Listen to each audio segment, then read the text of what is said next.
जय जगन्नाथ सांग मैंने ये देखिपे सांग मैंने ये राउरकेला जावा बाटे गोटे भल दृश्यटे ये पड़ो आपणकर बरसुआ साइडिंग आग को। हेलो बंधुगण केमिति अछंती समस्ते। आज मु पहुँच जाइछि ओडिशार अन्यतम श्रेष्ठ आउ तीर्थस्थल वेदव्यास रे। एटा पड़े आपणकर राउरकेला ठारे। एठारे केवल धर्म नुहे प्रकृत सौंदर्य मध्य भरपूर रही। आज भिडियो रे मु आपण मानकु पूरा वेदव्यास बुलाई देखाइबी। So let get start.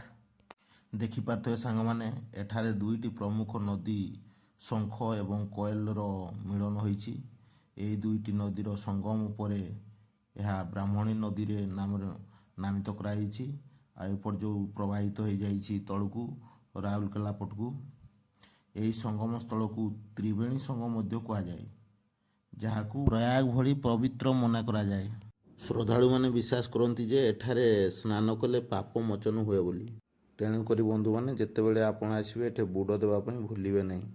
Vyas Dev सबुठ बड़ परिचय होउछि यार नाम। पौराणिक मान्यता अनुଯାयी महामुनि व्यासदेव यही स्थान रे रही महाभारत रचना करथिले। एठारे एक प्राकृतिक गुंफा रही ये जो देखा जाउछि गुंफाटी जहाकू व्यास गुंफा कहा जाए। विश्वास करा जाए जे व्यासदेव एइठरे बसी चारि वेद को पृथक करथिले, जेउथिपाई तांको नाम वेदव्यास रखा जाइथिला। ए जो जो चित्रटी देउछंती से होछि व्यासदेव। ए स्थानटी मध्य सेही नाम रे नामित रखा जाइथिला। ए जो गुंफा देखि पाछंती ए होछि व्यासदेवको गुंफा। बहुत पुरातन गुंफा। पहाड़ उपरे थिबा एही गुंफा ऐतिहासिक जिज्ञासा बढ़ाई थाए। ए जो लेखाटी श्री श्री वेदव्यासको गुंफा स्थल देखि पारथुए सांग माने। ए जो ए होछि ऊपर महला दृश्य। एठे पर्यटक माने आसिकी एठे बसिकी रुहंती। ए पूरा शांतिपूर्णमय जगह। एठे आसीबा पई भूलिबे नाही। ऊपर व्यू यही सब देखा जाउछि। ए जो देखा जाउछि ए होछि प्राचीन शिव मंदिर। प्रति वर्ष शिवरात्रि मध्य एठारे एक विराट मेला अनुष्ठित हुए।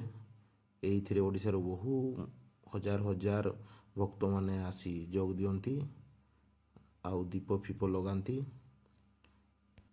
वेदव्यास सहित जड़ित सबुठ प्रतिष्ठित एवं विश्वसनीय कहानी होछि मुनि व्यासदेवଙ୍କ जन्म और महाभारत रचना। पौराणिक कथा अनुଯାयी बहु वर्ष पूर्व यह स्थान रे कोयल नदी संगम स्थल रे ऋषि परामर्शर नदी पार हेबा कुथिबा चाहुथिले। एही समय जड़े कैवर्त कन्या सत्यवती नौका चलाउथिले, जहांको शरीर को माछ गंध बाहुथुवारु ताकू मत्स्यगंध मध्य कहा जाउथला।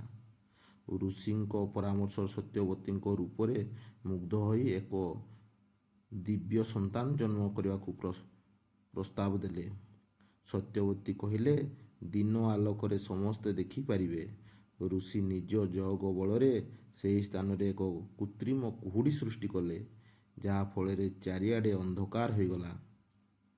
एही मिनरु जेउ पुत्र जन्म हेले से एही हेउछंती कृष्ण द्वैपायन, जहाकू परवर्ती समय रे आमे वेदव्यास नाम रे जानू।